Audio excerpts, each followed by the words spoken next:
Ya, kembali di Net Bali, Polri terus menggaungkan penumpasan terorisme.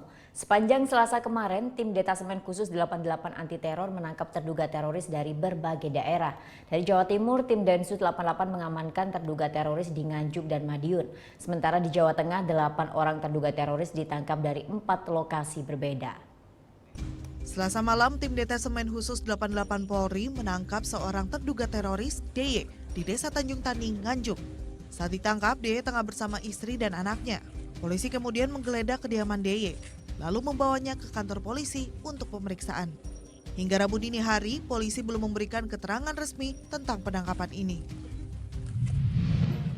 Tim Densus 88 Anti Teror Polri Selasa pagi menangkap CS, seorang terduga teroris di sebuah kios di Pasar Sayur Caruban, Madiun. Pria asal Semarang, Jawa Tengah ini sehari-hari berprofesi sebagai pedagang kacamata. Usai penangkapan, JS dibawa ke Solo, Jawa Tengah. Belum ada keterangan resmi dari pihak kepolisian terkait penangkapan JS. Sementara dari Jawa Tengah, polisi pastikan 8 terduga teroris yang ditangkap masih diperiksa intensif Selasa kemarin. Mereka diciduk tim Densus 88 di 4 lokasi berbeda dalam sepekan terakhir.